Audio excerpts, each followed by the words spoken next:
தம் கிருபை பெரிதல்லோ என் ஜீவனிலும் அதே இம்மட்டும் காத்ததுவே இன்னும் தேவை கிருபை தாருமே இன்னும் தேவை கிருபை தாருமே. தேவனுக்கே மகிமை உண்டாவதாக. சேனைகளின் கர்த்தர் ஊழியத்தின் மூலம் 23/4/2026 இன்று நாம் அறியவிருக்கும் கிருபையின் வார்த்தைகள் சங்கீதம் 127:3. இதோ பிள்ளைகள் கர்த்தரால் வரும் சுதந்திரம், கற்பத்தின் கனி அவரால் கிடைக்கும் பலன். கத்தோலிக்க வேதாகமம் இவ்வாறு கூறுகின்றது: பிள்ளைகள் ஆண்டவர் அருளும் செல்வம், மட்கட்பேறு அவர் அளிக்கும் பரிசில் என்கின்றது. இந்த செய்தியை கேட்டுக்கொண்டிருக்கின்ற அன்பு சகோதரனை சகோதரியே, இது நாம் அனைவரும் அறிந்த உண்மை. ஆனால் நவீன காலத்தில் மக்கள் நம்பிக்கொண்டிருக்கின்றார்கள், பிள்ளைகள் பெற்றெடுப்பது கத்தரிப்பு மருத்துவமனைக்கு சென்றால் கிடைத்துவிடும் என்று நினைக்கின்றார்கள். அப்படி அல்ல அன்பு சகோதரனை சகோதரியே, அது 100% நடைமுறைக்கு ஒவ்வாதவை. அப்படி சென்றாலும் கர்த்தர் இரக்கம் காட்டினால்தான் அந்த காரியமும் வெற்றி பெறும். ஆனால் அது நவீன கால மனிதர்களுக்கும் மனுஷிகளுக்கும் தெரியவில்லை. ஆனால் வேதாகமத்தில் பார்க்கும்போது ஆதியாகமத்தில் சாராள் 90 வயது, அவளுடைய கற்பம் செத்து போய்விட்டது, பெண்களுக்குடைய வழிபாடு நின்றுவிட்டது.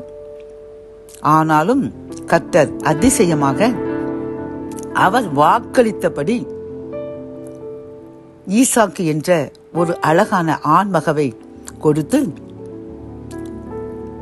அபிரகாமுக்கு கொடுத்த வாக்குத்தத்தத்தை நிறைவேற்றினார். பிரியமானவர்களை, இதை போன்றுதான் கர்த்தர் நம் ஒவ்வொருடைய வாழ்க்கையிலும் ஒரு வாக்குத்தத்தம் வைத்திருப்பார்.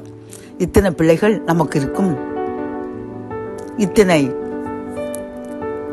சந்ததி நம் வயிற்றிலிருந்து உருவாகும் என்று கர்த்தர் திட்டமிட்டு அதை அறிந்து வைத்திருக்கின்றார். அவர் திட்டத்தின்படிதான் நமக்கு குழந்தை செல்வங்கள் கிடைக்கும். ஆகவே என் அன்பு சகோதரனை சகோதரியை, நாம் பிள்ளைகளை பெற்று பிள்ளைகளின் பிள்ளைகளையும் காண வேண்டும் என்றால் அது இறைவனுடைய மிகப்பெரிய ஆசீர்வாதம். ஆகவே நாம் வேறு வழிகளில் பெறலாம். ஆகவே குழந்தைகள் எப்படி என்றாலும் கிடைக்கும் என்று அற்பமாக எண்ணாமல் கர்த்தர் கொடுத்த சுதந்திரத்திற்கு நன்றி கூறி அந்த சுதந்திரத்தை நாம் எப்படி வளர்க்க வேண்டும் என்று அவருக்கு பிரியமான வழி நடக்க வேண்டும். இள வயதிலேயே பிள்ளைகளுக்கு இறைவனுடைய வசனத்தை சொல்லிக் கொடுக்க வேண்டும். இதைத்தான் உபாகமத்தில் கர்த்தர், நீ நான் செய்த அதிசயங்களை உன் நிலைக்கால்களிலும் உன் கைகளிலும் அதை எழுதி கட்டிக்கொள் என்று சொன்னார். உன் பிள்ளைகளுக்கு நீ படுத்திருக்கும் பொழுதும் எழும்பும் பொழுதும் நீ என்னை பற்றி சொல்லிக் கொடு என்று கூறுகின்றார். பிரியமானவர்களே, நாம் நம் பிள்ளைகளுக்கு இதை சொல்லிக் கொடுக்கின்றோம். ABCD என்று அவர்களுக்கு நாம் பாடத்தை தான் கற்பிக்குமா ஒழிய கர்த்தரை பற்றி அவருடைய வசனங்களை சொல்லிக் கொடுக்கின்றோமா?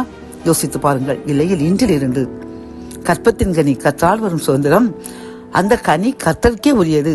அவருக்குள்ள பாதையில் அவருக்கேற்ற வழியை நடத்த வேண்டும் என்று நம் பிள்ளைகளுக்கு இறைவனுடைய வசனத்தை சொல்லி வளர்ப்போம்.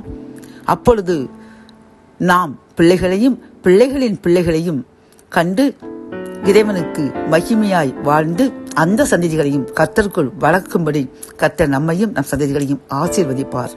ஜெபம். என் அன்பு தகப்பனே, பிள்ளைகள் உம்மால் வரும் சுதந்திரம், கற்பத்தின் கனி, நீர் தரும் ஆசீர்வாதம் என்று நாங்கள் அறிந்திருக்கின்றோம் அப்பா. ஆனால் நாங்கள் அதை அலட்சியப்படுத்தியிருந்த அந்த தருணத்திற்காக மன்னிப்பு கேட்கின்றோம் அப்பா. நாங்கள் எவ்வளவு முயற்சி எடுத்தாலும் நீர் எங்களுக்கு வாக்களித்து வைத்துள்ள, உடன்படிக்கை பண்ணி நீர் திட்டமிட்டுள்ள அந்த சந்ததியை தான் நாங்கள் காண முடியும் அப்பா. அதை உணர்ந்து விட்டோம். நீர் எங்களுக்கு தந்த எங்கள் பிள்ளைகளை நாங்கள் உமக்கேற்ற வழியில் நடத்தாமல் இருந்த தருணத்திற்காக மன்னிப்பு கேட்கின்றோம்.